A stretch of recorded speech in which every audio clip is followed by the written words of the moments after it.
denyo, what da dine, and go denyo, oh, what da dine. This is the voice of the Patriot, where we speak truth to power. Now here we don't criticize, but if we must, it would only be on one condition: to build and not to destroy. This is the headquarters of the truth.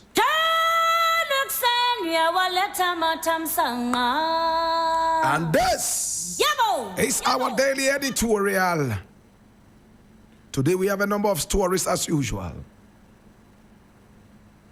Can we start?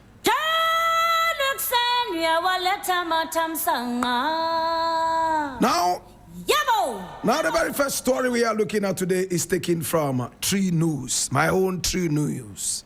And it says, NPP orchestrated bee attack on NDC executives in Kpandai. Kpandai alleges. And I read, Mustafa Kpandai, Deputy General Secretary of the Opposition National Democratic Congress, has alleged that a recent bee attack on NDC executives in Kpandai was deliberately orchestrated by the governing New Patriotic Party. The governing New Patriotic Party. The governing New Patriotic Party. Well, according to the politician, the NPP is actively campaigning in Kpandai constituency with the support of 3 Malams allegedly brought from Niger, whom he claims were used to summon bees to disrupt an NDC meeting. Now, speaking in an interview on Bawumia FM's current affairs program, Yen Nsempa, Mr. Kpandai stated that the attack occurred while NDC executives were holding a meeting, which eventually resulted in the death of one person. The NPP is campaigning on the ground at Kpandai with Malams. They brought 3 Malams from Niger and orchestrated for bees to attack us whilst we were holding a meeting, of which we lost one person.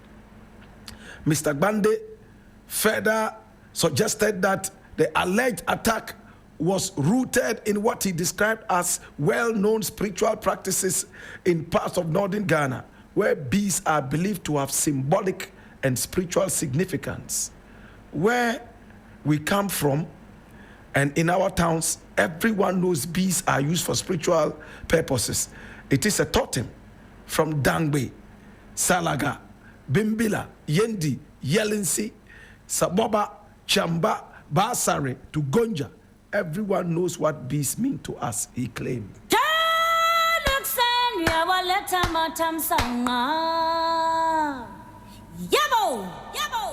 Well, first and foremost, is it a typo? We see governing New Patriotic Party. The NPP is not in power, is it? I'm sure it's a typo because this one was published on December 15, 2025. And today is that day. So the NPP is not in government. It's not a governing New Patriotic Party. Let's make progress. Mustafa Kpandai is a very controversial man. He's reading spirituality into a bee attack in Kpandai. And that bees were unleashed on members of the NDC when they were having a meeting. They stung them and killed one person. I have not heard of any bees attacking people in that area. But this is news. That is why it is news.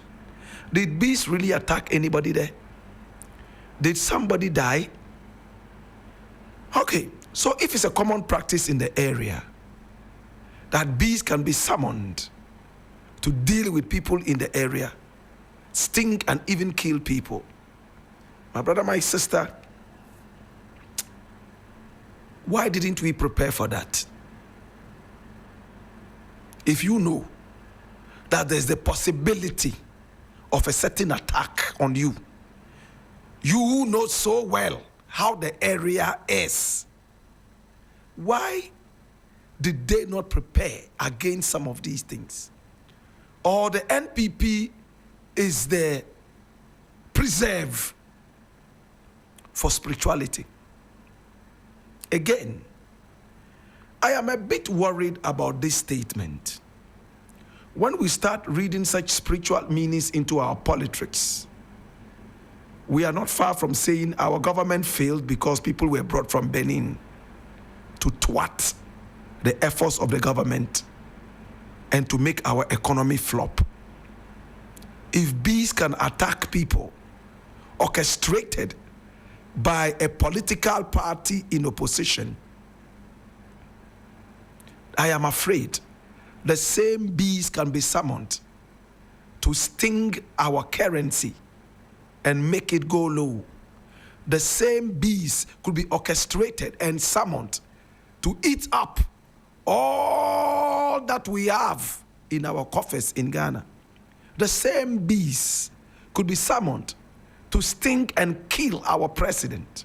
The same bees could be summoned to attack almost just anybody.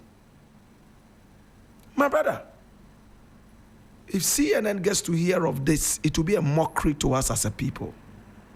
If BBC gets to hear of this, it will be a mockery to us. Of course, I believe that spirituality is powerful. I believe and I have seen how bees have accompanied different chiefs to different areas. But my brother, my sister, when we decide to hinge our excuses on some of these things, I am sure that we will be breaking our own back. Can I go deeper into it? Listen, when you go to such areas and decide to wear the most exotic perfumes, you are inviting bees to yourself.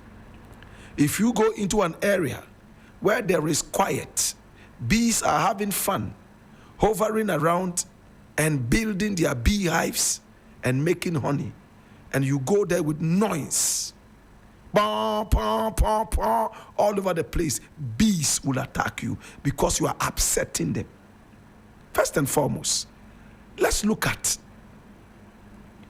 how the NDC arrived there. For the meeting, did you go to make noise there? Did you make noise? Did you wear perfumes? These are the things that attract bees to people. Noise and perfume. Any other reason could be that maybe the NDC people all of a sudden turned into flowers. So the bees thought that they were flowers and were coming for nectar. Aside that, every spiritual excuse is personal. You do not officialize things like this. How do you go and say, oh, some malams in a Shaiman buried 5 live cows, that's why we lost the election? You will be seen as somebody with mediocre thinking. If I'm wrong, tell me I'm wrong. So for Mustafa Kpandai, my brother, I think some of these things would have to be kept on the low. To officialize this and be speaking for your party officially, and this is the reason you are giving for a bee attack, I think that it is far-fetched, my brother. Bees! And you claim that they brought malams from Niger. Can I ask a question?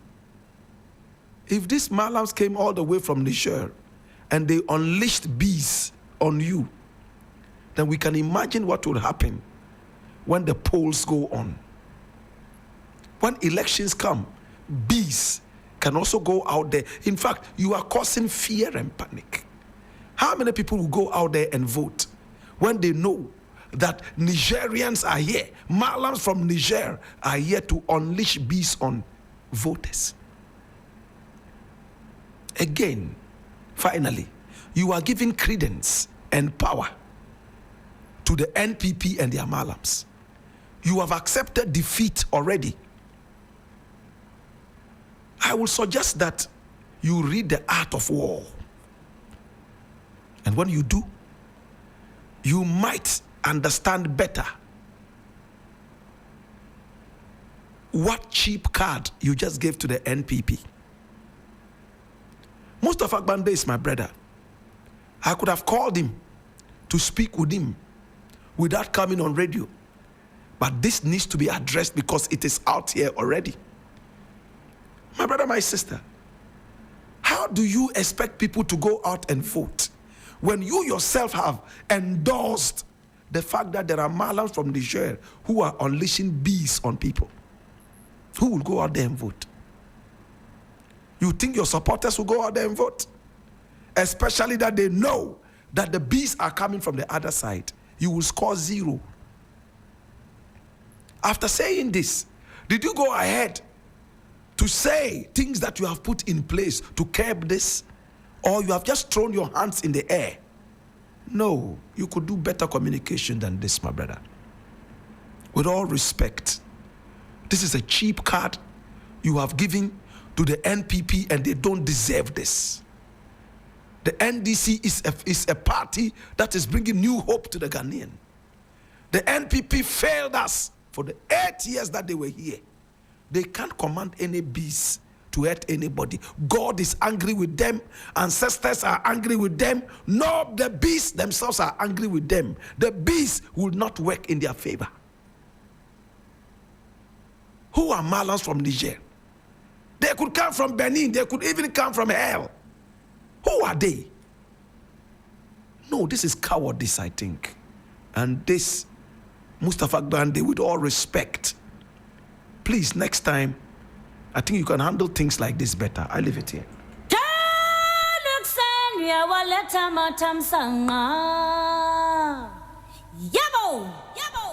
Now, there's another story here that I would like to look at.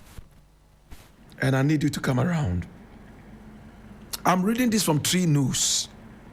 And it says, was Dr. Bawumia the finance minister? Adwoa fires critics who blame the former vice president for NPP's defeats. And I read, former member of parliament for Dome Kwabinya, Sarah Adwoa has told critics who blamed former Vice President Dr. Mahmoud Bawumia for the defeat of the NPP in last year's election that the 2024 presidential candidate of the NPP cannot be held solely liable for the defeat. Addressing some NPP delegates, Adwoa said Dr. Bawumia was not the finance minister at the time when the people were calling on the government to fix the challenges, including the woes of the city at the time. She said she made the point that former Finance Minister Ken Ofori-Atta damaged everything before he was removed.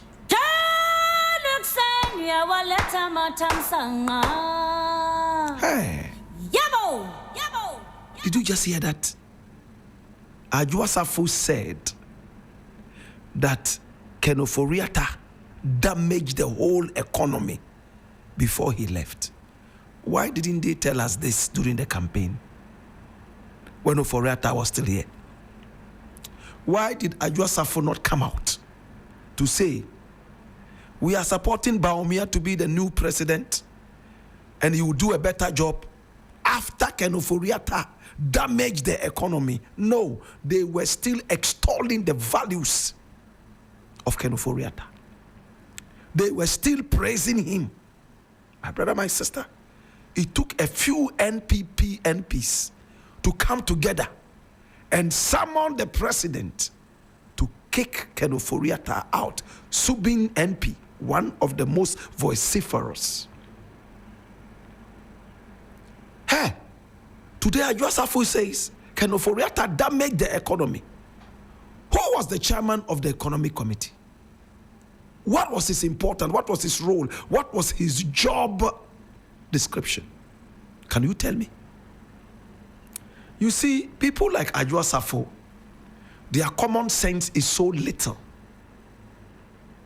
Very, very small.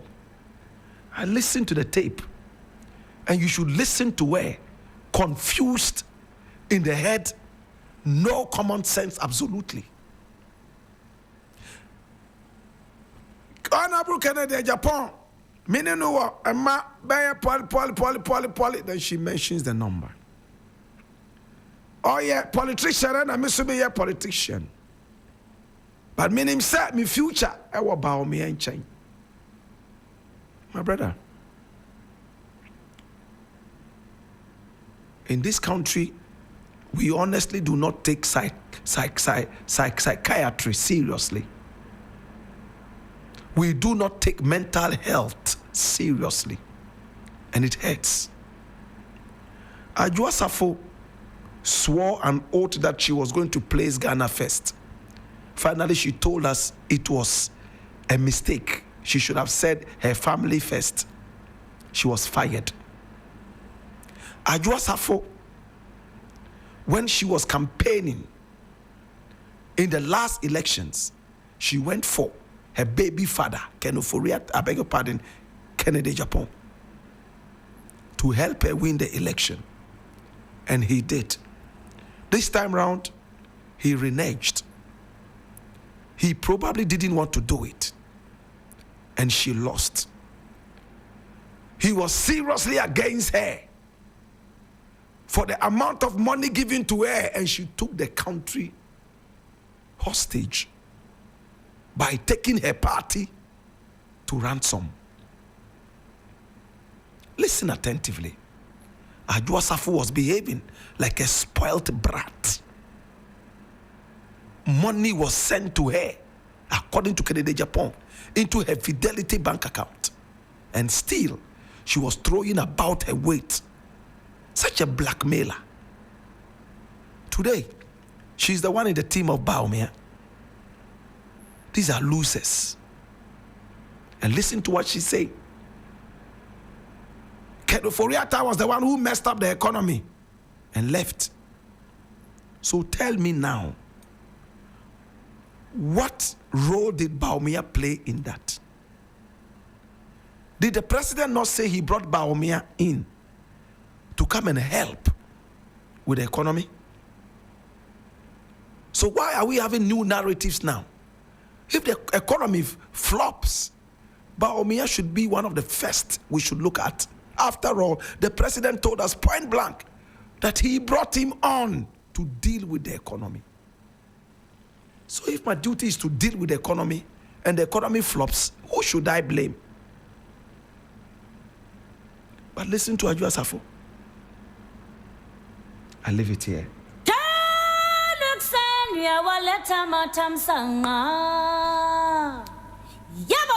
I would like to deal with one more thing, and it's going to take only 2 minutes. I'll be done. This is from Ghana Web. And it says, I was jealous of him. Kevin Prince Boateng speaks on estranged relationship with brother. And when you read the story, he talks about how when they were young, he was so envious and jealous of his brother. He was the one who deserved everything because he was the most daring. Yet his brother had all the goodies. His brother had a successful football career, played with a very powerful club, made money, and he also was successful with the national team, the German team. But he wasn't that successful with the Ghana Black Stars. He said he's gone ahead to apologize to his brother, but still, they don't seem to click. This is Kevin Prince Boateng talking about his younger brother, Jerome Boateng. My brother, brothers can also envy each other. That is why sometimes a friend could be more useful to you than a brother. There are some friends who are more brothers than us than biological brothers. Can I say it again?